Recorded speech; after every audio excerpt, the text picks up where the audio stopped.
안녕하세요. 성적지향 차별금지 문구 삭제에 대한 제 유튜브 5번째, 이제 오늘 마지막입니다. 지금 4번에 걸쳐서 성적지향 차별금지 문구가 동성애 반대의 자유를 박탈하는 동성애 전체주의, 동성애 독재 문구다 라고 하는 것을 여러분께 알려드렸습니다. 오늘은 마지막으로 교회의 하나님을 믿는, 또 성경을 믿는 성도님들에게 이 나라가 동성애 독재법을 제정하는 국가가 되지 않기 위해서 한국교회 성도들이 무엇을 해야 하는가에 대해서 좀 집중적으로 말씀을 드려볼까 합니다. 먼저 첫 번째로는 이 세대를 성경에 비추어서 어떠한 시대인가를 정확하게 분별하는 것이 중요하다고 생각합니다. 성경을 보면 구원받은 하나님의 백성들에게 하나님이 동성애를 금하는 말씀을 주셨던 상황이 있습니다. 가장 최초의 명확한 기제는 이스라엘 탈출한, 출애굽한 이스라엘 성도들에게 가나안 땅의 입성을 앞두고 동성애 등 음행은 너희들이 살던 가나안과 살던 애굽과 앞으로 들어갈 가나안의 지배적인 풍속인데 그걸 내가 가증히 여긴다. 그래서 구원받은 백성들 외부의 인본주의 문화가, 우상 문화가 동성애를 정당화하는 상황에서 동성애를 엄금하는 말씀을 주셨습니다. 또 기록적으로 명확하게 나오는 것은 2000년 전 사도시대인데요. 그 사도시대는 로마시대였습니다. 로마시대에는 동성애를 어떻게 보고 있었는가에 대해서 역사의 기록은 아주 명확합니다. 최고 통치자인 황제들도 동성애를 늘 일상으로 했고, 당시에 네로는 동성애 결혼을 2번씩 올릴 정도로 황제들의 음행은 아주 동성애를 포함해서 아주 극에 달했었습니다. 그리고 일반인들도, 그리고 이 아폴로 신전 또는 비너스 신전 같은 데에서 음행 행동으로 신전에 있는 남창들, 창녀들과 성행위를 하는 방법으로 예배를 드렸던 것이 그 시대의 일반적 문화였습니다.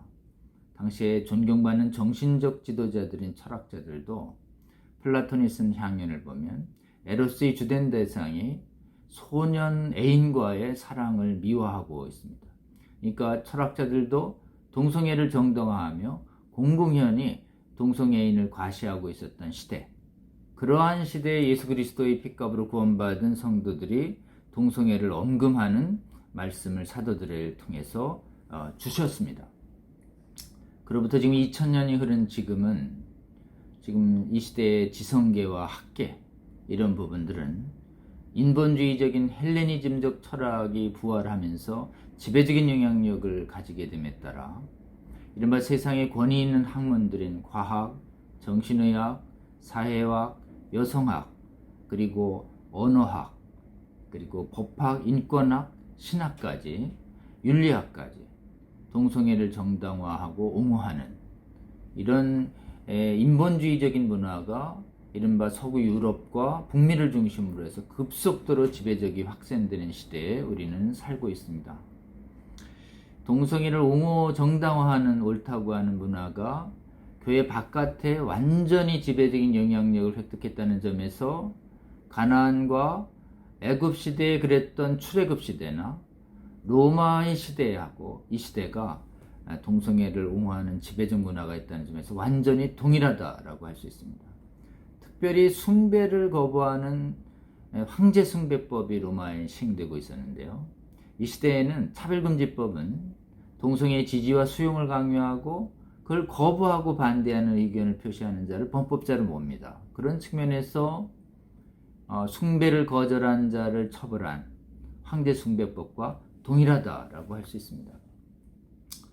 계시록은 말세의 왕들이, 땅의 왕들이 음행할 것이다라고 예고하고 있는데, 이 시대의 최고의 왕의 권위를 가지고 동성애 지지를 수용을 강요하는 이 시대의 차별금지법은 성경의 계시록이 예고하고 있는 음행하는 이 땅의 왕들이다라고 해석될 수 있습니다. 성경에 비추어 보면 동성애를 정당화했던 지배적인 문화와 그리고 지지와 수용을 강요할 때에도 구원받은 백성들은 그 세대를 따르지 말 것과 수용을 강요했던, 음행을 강요했던, 숭배를 강요했던 세상법에 저항을 하는 것이 성도의 사명임을 알 수 있습니다. 따라서 이 시대의 성도들은 이런 지배적인 동성애 정도화 문화에 저항해야 하고, 동성애 강요법인 차별금지법에 저항해야 할 거룩한 사명을 부여받고 있음이 성경상 명확하다라고 할 수 있습니다. 두 번째 성도들이 해야 할 일은 성경에 기해서 미혹받지 말아야 합니다. 고린도전서를 보면 고린도 교회의 성도들이 동성애자들도 하나님 나라에 갈 수 있다는 미혹된 말에 흔들리는 교회의 성도들을 향해서 사도 바울은 아주 단호하게 미혹되지 마라, 속지 마라 라고 하는 명령을 내립니다. 미혹은 오직 거짓으로만 시킵니다. 그리고 거짓은 그 데피니션 정의가 진리와 진실이 아닌 것입니다. 따라서 우리가 먼저 진리와 진실을 알지 못한 채는 그것이 거짓인 것을 분별할 수조차 없는 것입니다. 따라서 미혹받지 않기 위한 가장 1차적인 준비는 진리 위에 굳게 서는 것입니다. 동성애에 대한 올바른 가장 정확한 권위 있는 진리는 오직 하나님의 말씀인 성경만이 제공합니다. 따라서 먼저 성도들은 동성애에 대한 세상의 학문의 지식이 아니라 성경을 통한 하나님의 진리의 말씀을 먼저 분명하게 학습을 해서 그것과 다른 설득력이 있거나 인간의 귀와 눈의 마음에 호소력이 있는 그런 거짓 학문에 미혹되지 말아야 합니다. 대표적인 거짓말이 3가지가 있습니다. 첫 번째 거짓말은 동성애를 끌리는 성적 지향은 선택의 자유가 없고 유전된다는 거짓말이 있습니다. 그러나 성경은 이런 동성애적 욕구는 정욕의 하나인데, 음욕의 하나인데 이것에 대해서 분명한 선택권을 가지고 있다고 성경은 가르치고 있습니다. 그래서 성도들에게 권면하기를 예수님도 음욕을 품지 마라 라고 하는 명령을 하셨고, 그리고 사도들은 계속해서 정욕을 따르지 말라는 권면을 성도들에게 하고 있는 것입니다. 음욕, 정욕, 인간의 의지적 선택의 문제입니다. 따라서 얼마든지 품지 않을 수도 있고 오래 품지 않을 수 있고 또 행동으로 옮기지 않을 수 있는 선택의 자유가 있습니다. 최근에 방대한 과학적 주장들은, 과학적 연구들은 동성애 유전자가 없다는 것을 명확하게 증명하고 있습니다. 이러한 최근의 과학적 결과들은 성적 지향과 동성애에 대해서 인간이 분명한 선택권을 가지고 있다라고 하는 성경적 진리를 증명하고 있다라고 할 수 있습니다. 두 번째 거짓말은 남자와 여자라고 하는 성 정체성을 얼마든지 바꾸는 젠더 개념을 인정해야 된다라는 거짓 주장이 있습니다. 인간이 타고난 육체적인 성을 남녀성을 마음대로 바꿀 수 있게 하면 부부가 한 사람이 바뀌면 이게 동성이 됩니다. 생물학적으로는. 그러니까 사실은 젠더 이데올로기는 대표적으로 동성애를 정당화하는 이데올로기입니다. 이거에 대해서 성경은 아주 분명하게 말합니다. 남자와 여자는 창세기에 지으신 분, 주어가 창조주 하나님입니다. 그러니까 하나님이 남자와 여자로 결정하게 하셨고 선택하는, 태어나는 인간에게는 자신의 성선택권이 주어지지 않습니다. 인간의 이 육체적인 성정체성은 유전학적인 결론에 의하면 남자 유전자 XY, 여자 유전자 XX 타고나면서 결정되는 것이고, 이것은 어떠한 과학의 기술로도 바꾸는 것이 물리적으로 불가능하다라고 하는 것이 생물학적, 유전학적 진실입니다. 이걸 바꾸려 하면 그 정체성이 파괴돼서 도저히 불가능한 것이죠. 이것은 인간의 육체적인 성을 인간의 선택권을 벗어나고 있다라고 하는 성경적 진리를 증명하는 것입니다. 인간이 아무리 바꿀 수 있다고 하고 성전환 수술하고 호르몬 요법을 해서 바꾸려고 해도 실제로는 불가능한 것을 가능하다고 억지로 우기는 허망한 헛된 일일 뿐이다라고 하는 것이 분명합니다. 세 번째 주장은 동성애를 혐오하면 동성애자들에 대한 차별이다. 그래서 동성애를 혐오하지 말아야 한다. 이런 주장도 있습니다. 그러나 성경은 행동과 인간을 분명히 구별합니다. 죄인은 사랑하되 죄는 미워하라는 것이 성경의 분명한 명령이고 이것은 엄격히 분리되어 있는 것이 진리인 것입니다. 우리가 동성애자라고 하는 사람과 사람의 집단을 모욕하거나 혐오하면 형법상 모욕죄 명예훼손죄에 해당합니다. 그러나 동성 성행위라고 하는 음행 행동은 그 행위가 초래하는 엄청난 개인적, 사회적, 보건적, 재정적, 정신적, 도덕적 그 피해 때문에 얼마든지 반대하고 비난하고 혐오할 수 있어야 합니다. 그래야 그 혐오하고 반대하는 근거들을 보고 인간이 올바른 선택을 할 수 있는 것입니다. 이처럼 성적 지향 동성애 얼마든지 하지 않을 수 있고 그리고 남자의 육체적 성 정체성은 절대 바꿀 수 없으며 그리고 동성애를 반대하는 것과 동성애자를 비난하는 것은 분명히 구별된다라고 하는 이 성경적 진리 위에 굳게 설 때 동성애 정당화 이론에 미혹되지 않을 수 있다라고 할 수 있습니다. 세 번째는 마지막으로 성경을 따라 인간의 힘으로만 이걸 막기 어렵습니다. 하나님께서 이 땅을 긍휼히 여겨주시고 이 땅이 거룩화되도록 도와달라고 기도하는 가운데 성경의 명령에 따라 성도들은 마땅히 동성애에 대한 올바른 진리를 입을 열어 선포해야 합니다. 사람을 미혹시키는 건 거짓입니다. 거짓을 진리로 말하는 자를 거짓 선지자라고 성경은 표현합니다. 동성애 정당화 이론은 이 시대의 거짓 선지자들입니다.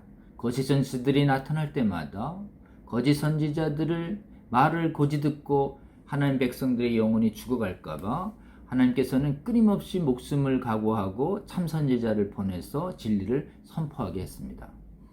거짓과 진리의 전쟁은 오직 진리로만 이길 수 있습니다. 거짓이 인간을 유혹할 때 예수님께서는 기록된 하나님의 말씀을 입을 열어 선포하시는 방법으로 마귀의 유혹을 물리쳐내셨습니다. 계시록도 마지막의 전쟁, 백마탄 예수님과 예수님을 따르는 예수님의 군대와 짐승과 용과 거짓 선지자들과 이 사단의 군대가 마지막 아마겟돈에서 대전쟁을 할 때 하나님이 기적으로 이기시는 것이 아니라 백마탄자의 입에서 나오는 날카로운 검으로 승리를 이기신다라는 걸 보여줍니다. 여러분, 진리와의 거짓을 대항한 진리의 전쟁은 정확한 진리, 날카로운 검을 우리 믿음으로 받아들여서 마음속에 가지고 있다가 입을 열어 우리가 믿고 있는 그 날카로운 검, 성령의 검을 입 바깥으로 내보낼 때 그 날카로운 검이 거짓이 인간의 영혼을 사로잡고 있는 것을 질그릇 깨뜨리시 깨뜨려서 거짓의 노예 사로잡힘에서 해방시키는 방법으로만 이길 수 있는 것입니다. 여러분, 우리 믿는 성도들은 우리가 믿음으로 받아들인 이 날카로운 진리의 검, 성령의 검을 입을 열어 성도들을 향해, 국민들을 향해, 이 땅의 통치자들을 향해 담대하게 명확한 근거를 가지고 선포하고 자신있게 말하고 가르쳐야 합니다. 그러게 되면 사실은 날카로운 복음의 진리 위에 무장된 교회는 결코 미혹되지도 않고 분열되지도 않습니다. 오히려 거짓에 미혹된 국민들과 국가와 통치자들을 그들의 거짓의 사로잡힘에서 해방시켜낼 수 있는 것입니다. 그리고 이 나라의 대통령과 국회의원들과 헌재재판관들이 동성애 정당화 이론과 차별금지법에 미혹당하지 않을 수 있도록 기도하며 그들을 깨우쳐 나가야 합니다. 이렇게 성도들이 기도하며 말씀에 대한 순종으로 저희가 함께하면서 하나님께서 정말 놀라운 신비로운 힘으로 함께 하신다면 우리는 음행독재법, 동성애 차별금지법을 제정하는 국가가 되지 않을 수 있도록 막아낼 수 있습니다. 우리가 세계 최초로 이 차별금지법, 동성애 독재법을 막아낸 최초의 거룩한 국가가 되고 하나님의 은혜로 또 다른 서구의 국가들이 이걸 회복시키려고 할 때 우리가 돕는 나라, 제사장 나라의 사명을 다한다면 음행, 독재, 거짓과의 싸움에서 주님이 주신 진리와 주님의 도우심으로 승리하는 성도가 된다면 계시록에서 말하는 이기는 자에게 주어지는 상급을 우리의 한국교회 성도들은 반드시 받을 것이다 라고 저는 굳게 믿습니다. 저와 정말 여러분 말씀에 비추어 기도하고 순종하는 가운데 이 말세 시대에 이기는 자에게 주시는 놀라운 축복을 함께 받는 저와 여러분 되시기를 주님의 이름으로 함께 기도하고 싶습니다. 5번의 영상을 잘 들어주신 국민 여러분, 성도 여러분 감사드립니다. 고맙습니다.